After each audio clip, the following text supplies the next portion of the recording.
David, thank you for joining us. Before we get on to anything football related, how's your summer been? How's the summer been? It seems a long time ago, the actual summer. It was very good, thank you. The boys finished quite well at the end of last season, and they had some deserved time off. But the medical department and the fitness, sport and science and people have been in throughout the summer. So the boys have had quite an extensive program through the summer, just to maintain some fitness and to do some rehab or prehab when needed. So it's been good, but it seems a long time ago now. And the Youth Alliance League starts this weekend. Just reflecting on your pre-season, you had a number of games. How do you think that's gone? Yeah, it's gone well, thank you. The boys have worked hard. It's been a fairly straightforward pre-season. It hasn't been extremely hard. We were conscious of a slow improvement on our fitness going through rather than hitting them hard early. So it's been a gradual growth, a gradual working towards the matches, and they're now coming thick and fast on us. We have a game on Saturday, a game on Tuesday, and then the game on the following Saturday too. So the boys will be ready, but it's been overall a really good experience. They've worked really hard and starting to come together as a group. You had a number of friendly games, but I guess with some members of the Under-18s being involved in the first team, those were a chance for you to look at some of the younger players and try things out rather than focus on the result. Yeah, well, we certainly haven't focused on the result, which is good news because we don't always pick up the results, but there are certainly many things within the games that are real improvement for us, and those individual growth for the boys to get where they need to get to is very much paramount in our minds.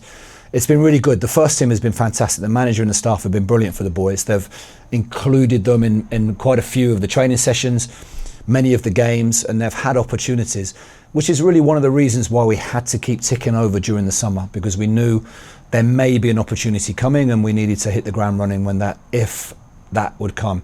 So the boys have been involved in the games, and then everybody shuffles up. So we've seen a lot of the 16s. They've been in for training since they've been out of school, and it's been a real collective work through all the 18 staff, all the academy staff, the 16s, and even younger ages as well. There's been many coaches have come and worked with the 18s through the pre-season window, and as trying to foster or to really grow that feeling that this one academy here and that everybody's as important as each other has been really important, and everybody's fitted in really well there. Major success is having two of the lads that were in your Under-18s group last year, Kieran Wilson and George Birch, making their League One debuts at the weekend, and now they join that group alongside Liam Oakes, has already made his debut. Yeah. Something you must be really proud of. Yeah, absolutely. It's been a really good achievement for Aaron and for everybody in the academy, because they have come through for so long, and so many of the academy coaches and people have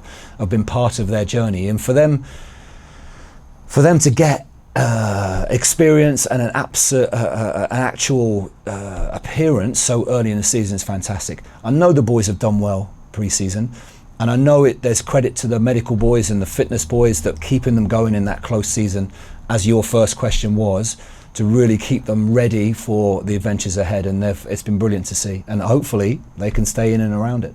You speak there about shuffling up. You obviously had 11 new scholars this year.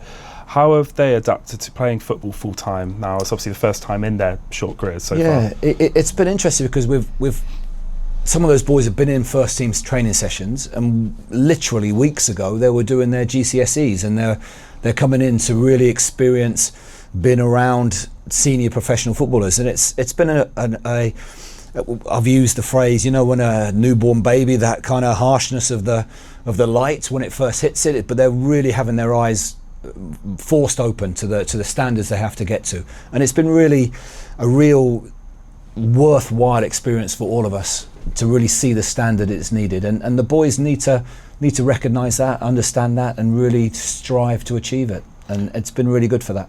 And obviously you've also got Jack Cavendish, who signed another extension on his scholarship, still around the squad as well. How useful is it to have him as well around those younger players? Yeah, Jack is unfortunately injured, and he's picked up a really horrible injury, which was done after his agreement of the third year. But he in particular is a fantastic example of the people that Exeter City Football Club try and help and develop. And he's a brilliant boy. He's got a fantastic character. He's really good around the group, a real influential role model, even though the boys are really only very close in age. He's a really good boy to have around. He's done some of the coaching with the younger ages as well, and he's really trying to fill his time. So that kind of collectiveness of really trying to make sure that we fill our time as much as we can and we utilise all these options that we have has been epitomised in what Jack is doing. And the season starts this Saturday. You're travelling away to Bromley. Have you set any targets for the groups, or is it more like looking at certain performance aspects as your target? Yeah, we don't have any result based targets for sure, but we want to keep improving, and we have many individual targets and development plans that we need to hit, as many clubs do. So it's much more within that, recognising the individuals, bringing us together as a group and really fighting as hard as we can for the result. But it won't be the be all and end all, but we have to say, and I'm happy to sit here in pre-season to say, we do have to pay real attention to getting results as well. But it won't be the main thing, but it will be certainly extremely high on our agenda to try and do results wise as best as we can. And how much are you just looking forward to getting back into the swing of competitive football week in, week out? Pre-season has been fantastic, and it's been interesting that the first team started their season properly before us. It's been interesting to see how they've really come together and how they need to rise to the challenge again for the weekend, and for us to really try and hit the ground running. We have another long journey away at Bromley, which brings its own challenges. We'll be up really early.